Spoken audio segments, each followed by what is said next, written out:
West ইন্ডিজে পৌঁছে ক্যারিবীয় মেজাজে রিঙ্কু এবং কোহলিরা।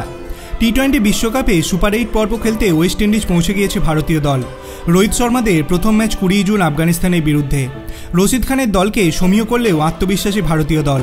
ওয়েস্ট ইন্ডিজের সমুদ্র সৈকতে ধরা পড়ল বিরাট কোহলি, রিঙ্কু সিংয়েদের ফুরফুরে মেজাজের ছবি। বৃষ্টির জন্য ফ্লোরিডায় কানাডার বিরুদ্ধে ভারতের ম্যাচ ভেস্তে যায়। সেখান থেকে বারবাডোজে চলে এসেছেন রোহিত, কোহলিরা। সেখানে সমুদ্র সৈকতে দেখা গেল ভারতীয় ক্রিকেটারদের। ক্রিকেট ছেড়ে অন্য খেলায় মেতেছেন তারা।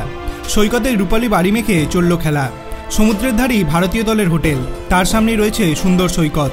সেখানেই ভলিবল নিয়ে আদুর গায়ে নেমে পড়লেন কোহলি, রিঙ্কু, আর্শদীপ সিংয়েরা।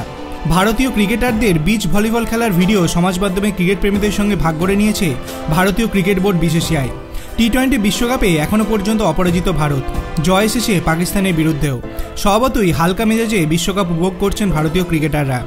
সুপার 8 পর্বে ভারতের প্রথম ম্যাচ ব্রিজ টাউনে 20 জুন আফগানিস্তানের বিরুদ্ধে। ভারতীয় সময় রাত 8টায় শুরু হবে খেলা। রোহিত শর্মাদের দ্বিতীয় প্রতিপক্ষ বাংলাদেশ। সেই ম্যাচ নর্থ সাউন্ডে 22 জুন রাত 8টায়। তৃতীয় ম্যাচ 24 জুন গ্রস আইলেটে অস্ট্রেলিয়ার বিরুদ্ধে। এই ম্যাচও শুরু হবে ভারতীয় সময় রাত 8টায়। আপনার কি মনে হয়, ভারত কি টি-20 বিশ্বকাপের ফাইনাল পর্যন্ত পৌঁছাতে পারবে? আপনার অভিমত আপনি কমেন্ট সেকশনে জানাতে পারেন। ভিডিওটি ভালো লাগলে লাইক করবেন, চ্যানেলটিকে সাবস্ক্রাইব করতে ভুলবেন না। ধন্যবাদ।